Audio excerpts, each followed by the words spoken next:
देखिए, अभी हम पढ़ेंगे managing the garbage we produce. हमने गार्बेज बनाया, कचरा बनाया, उसे हम किस तरीके से मैनेज करेंगे, कैसे नहीं। हम घर में भी क्या करते हैं, कूड़े को ऐसे थोड़ा ना फेंक देता कहीं पर भी, हम एक कूड़ेदान में मैनेज करके रखते हैं, फिर बाद में हम उसे किसे दे देते हैं, म्यूनसिपैलिटी के जो लोग आते हैं कूड़े उठाने वाले, गाड़ी वाला आया घर से कचरा निकालो वाले को दे देते हैं, वो कहीं और जाकर डालते होंगे। तो एक तरीके से मैनेज करके डालते हैं ना, तो उसे कैसे मैनेज करना चाहिए उसके बारे में हम बात करेंगे। कि लिखा हुआ है कि हमारी लाइफ में बहुत सारे वेस्ट मटेरियल निकलते हैं, और इसके अंदर क्या लिखा है कि ऐसा करो, जो भी तुम्हारे किचन का वेस्ट होता है, जो भी चीज़ें होती हैं, वेजिटेबल पील्स होते हैं, वेजिटेबल के छिलके होते हैं, और तुम्हारी चाय की पत्तियाँ, वो चाय पत्ती बच जाती है वो है, मिल्क पैकेट है, एम्प्टी कार्टून्स है, वेस्ट पेपर है, इन सारे को इकट्ठे कर लो और ज़मीन के अंदर दफना दो। 15 सेंटीमीटर दफनाओ, मतलब 15 सेंटीमीटर उसके ऊपर कोई मिट्टी रख दो। 15 दिन बाद देखो जाके, मॉइस्चर भी डाल देना उसके अंदर, थोड़ा पानी भी डाल देना। 15 दिन बाद जाके देखो कि कौन कौन सी चीज़ें गायब हो गई हैं और कौन कौन सी चीज़ें अभी भी वैसी की वैसी रखी हुई हैं।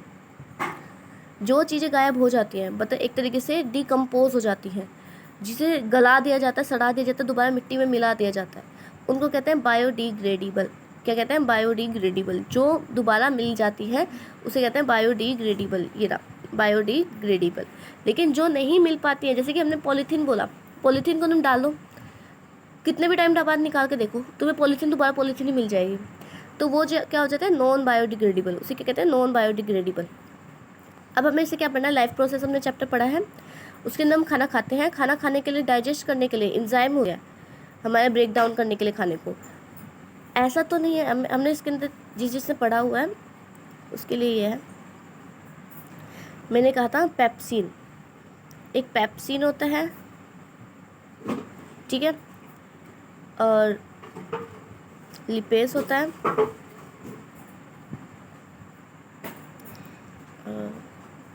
सलाइवा भी होता है। इनका अपना अपना काम है।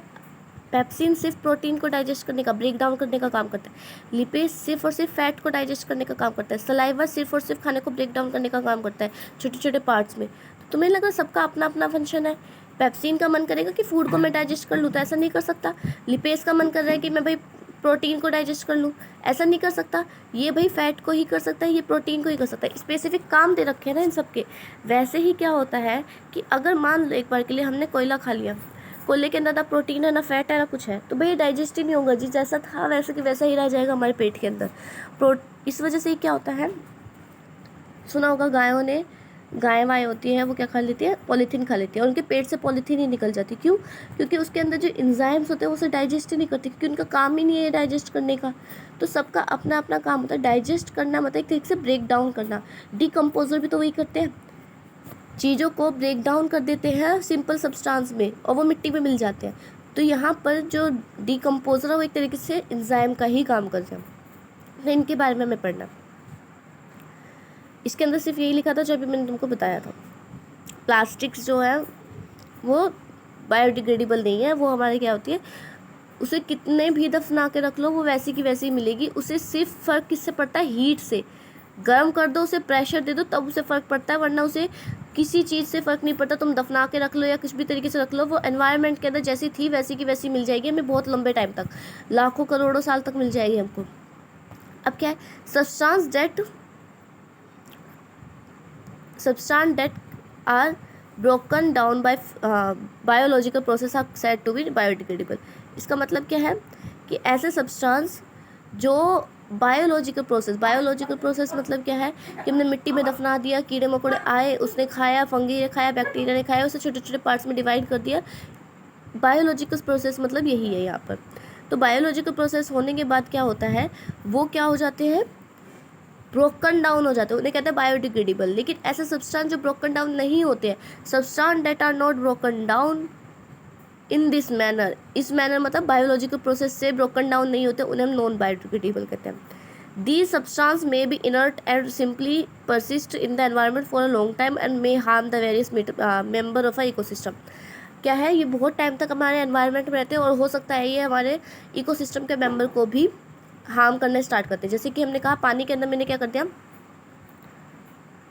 पानी के अंदर ये पानी था, पानी के अंदर मैंने पॉलीथीन्स डाल दी, पोल्यूशन होना स्टार्ट हो गया। पोल्यूशन की वजह से क्या, फिशेस फिशेस मरनी स्टार्ट होगी। तो मुझे लग रहा है इकोसिस्टम का मेन ऑब्जेक्ट जो था, मेन हमारा फंक्शन जो कर रही थी फिश, कर रही थी पानी को साफ करने का काम एक तरीके से, वो मर जाएगी तो पानी गंदा हो जाएगा, पानी गंदा हो जाएगा तो प्लांट के अंदर जाएगा, प्लांट गंदा पैदा होगा, फिर हम खाएंगे तो हम भी बीमार हो जाएंगे इस तरीके से। तो एक तरीके से इकोसिस्टम में इम्बैलेंस क्रिएट करने की कोशिश कर देती है। इम्बैलेंस हो जाता है तो वही चीज़ इसके अंदर लिखी हुई है।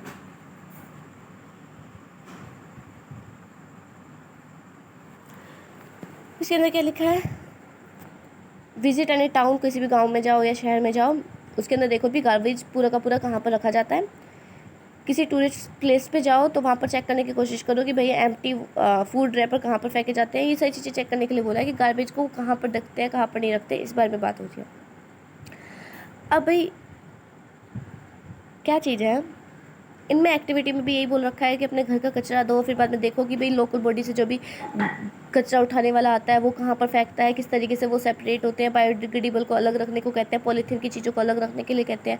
इन सारी चीज़ों के बारे में बात कर रखी है। कुछ ऐसी एक्टिविटी नहीं है जो पढ़ाने लायक है। इसमें क्या है, अगर हम अपनी लाइफ स्टाइल को इम्प्रूव करना है तो हम क्या करते हैं, वेस्ट मटेरियल ज़्यादा बनाते हैं। आपको लगता है हम चिप्स का पैकेट खरीदते हैं, खाते हैं, इतने से चिप्स होते हैं, इसे फेंक देते हैं, वेस्ट बना दिया हमने।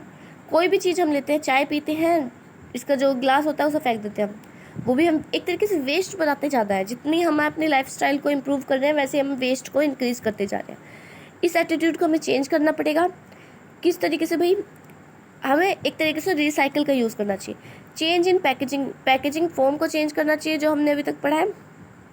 इस तरीके से क्या होगा, नॉन बायोडिग्रेडेबल सब्सटेंस यूज़ करने की जगह बायोडिग्रेडेबल सब्सटेंस यूज़ करनी चाहिए, जिससे हमें हेल्प मिलेगी और वेस्ट कम प्रोड्यूस होगा। और हमें रिसाइकिल यूज़ करना चाहिए जिससे हमारा वेस्ट भी कम यूज़ होगा, मतलब कम प्रोड्यूस होगा, यूज़ ज़्यादा होगा। एक स्टोरी दे रखी है। स्टोरी क्या है कि अपने मम्मी पापा से पूछो कि उन्हें बहुत लंबे टाइम पता होगा कि चाय जो ट्रेन में मिलती थी वो प्लास्टिक के गिलासों में मिलती थी, और उसे पीने के बाद जिसने उसे दिया है ना, वेंडर को वापस देना पड़ता था। वो इसे धो धा के फिर दोबारा दूसरे को उसी में चाय दे देते थे, जिससे क्या होता था, हाइजीन की प्रॉब्लम होती थी कि भाई गंदा है, कोई बीमार है तो दूसरा बंदा भी बीमार हो जाएगा। हाइजीन की प्रॉब्लम हुआ करती थी, साफ़ सफाई की प्रॉब्लम हुआ करती थी। अब क्या है, उस टाइम में क्या हुआ था कि उस टाइम में मिलियंस कप यूज़ हुआ करते थे उस टाइम। लेकिन फिर टाइम में अचानक से क्या आया, कुल्हड़ स्टार्ट होने लग गए, कुल्हड़ कप लगने लग गए। क्ले के बनते थे जिसे एक बार यूज़ करो फिर बाद में फेंक दिया जाता था। लेकिन क्या होता था, ये कुल्हड़ जो बनते थे ना, सॉइल की ना टॉप, मतलब मिट्टी की ना टॉप सॉइल से बनते थे। टॉप सॉइल में क्या होती है, फर्टिलिटी ज़्यादा होती है। तो अब क्या है, हम इस मिट्टी को हम कुल्हड़ बनाने के लिए यूज़ करने लग जाएंगे तो ऐसा लगता है इस पर प्लांट कैसे उगाएंगे फिर। तो हमने क्या है, हम टॉप सॉइल का यूज़ करते थे, तो इससे क्या होता है, फर्टिलिटी लॉस हो जाती थी इसकी। तो डिस्पोजल फिर हमने पेपर के यूज़ करने स्टार्ट कर दिए। अब क्या है, व्हाट डू यू थिंक आता है advantage of disposal paper cup. अब जब हम डिस्पोजल पेपर के यूज़ करते हैं उसका क्या यूज़ है, ये आपको खुद सोचना है। एडवांटेज क्या होंगी पेपर का कप यूज़ करने में, प्लास्टिक के कप यूज़ करने में, एडवांटेज क्या है, डिसएडवांटेज क्या है, ये आप खुद सोचना। यहाँ हुआ चैप्टर ख़त्म। जो भी डाउट हो आप कमेंट्स में लिख सकते हो। लाइक सब्सक्राइब कीजिए मैथमेटिशियन ग्रुप को। Have a good day.